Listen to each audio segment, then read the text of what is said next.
In this video, I'm going to talk about how to protect your reputation as an author.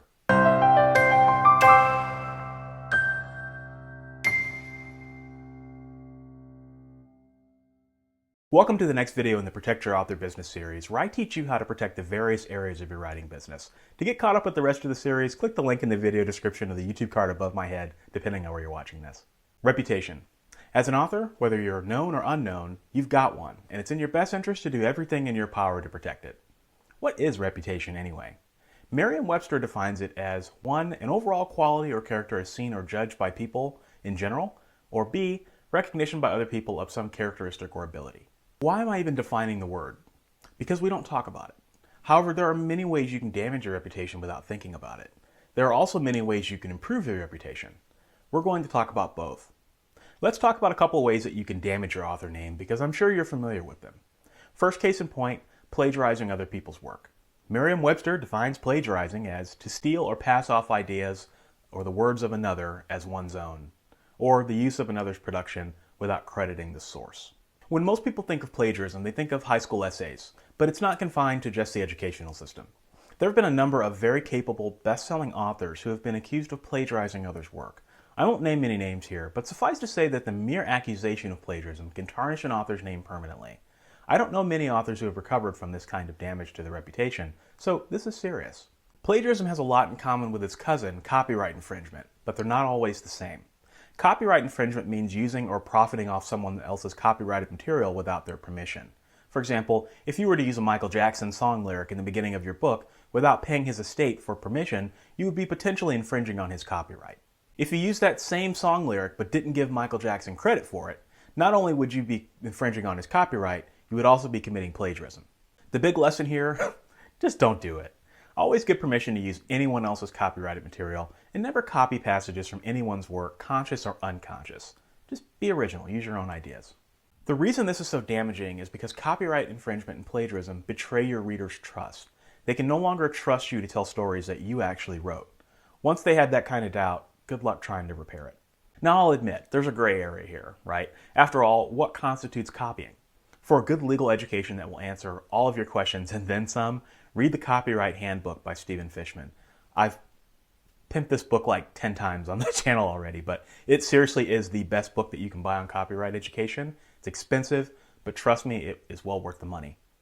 Let's talk about another act that will permanently damage your reputation, and that's buying fake reviews. If you were around the self-publishing scene in 2011 through 2012, then you probably remember the huge scandal that happened with a certain, now infamous Kindle author who admitted to buying fake reviews in order to boost his sales and status on the Amazon store. People still associate his name today with fake reviews. As with copyright infringement and plagiarism, buying fake reviews betrays readers' trust. It's the equivalent of fraud because you're representing to readers that your book has social proof when it actually may not. If readers rely on the fake social proof to give you money, then they're going to be pissed. Not only is it unethical, it might even be illegal depending on the degree. Just don't do it, guys. Don't buy reviews. Don't do anything that even remotely smells like buying reviews. And trust me, there are sites out there that promise, our reviews are legitimate and so on. But here's a tip. If you have to ask yourself whether a service is legitimate, then it probably means you're in the ethical gray area and it means you should just walk away. This also extends to other gray area things like misleading marketing strategies. For example, naming one of your books similarly to that of a bestseller, or false advertising, like so many Kindle authors are doing right now. Stay away from that.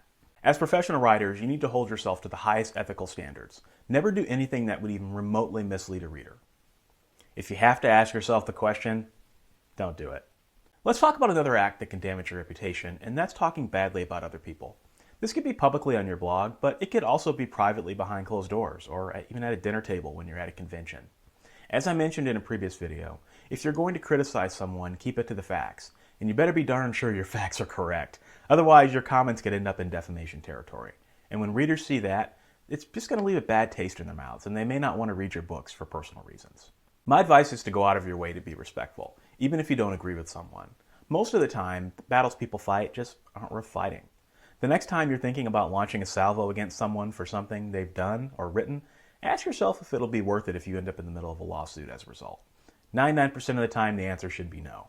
Agree to disagree and move on with your life. I've seen what happens when people feud, and I've seen the consequences of those feuds firsthand in my insurance career. Life's too short for this stuff. And there's a final act I want to talk about because you don't see it very much anymore, but it's still there, and that's drugs and alcohol. Substance abuse is still very real, especially for authors. Avoid it at all costs, and if you have it, get help. That's because readers in today's digital age don't want to read about it. Some American readers in particular have difficulty with writers who have substance abuse problems, even if it has nothing to do with their work. At the very least, it's a moral issue that might conflict with readers' personal beliefs. And trust me, you don't want that. When readers think about you, you want them to think about your characters, your stories, and how you made them feel.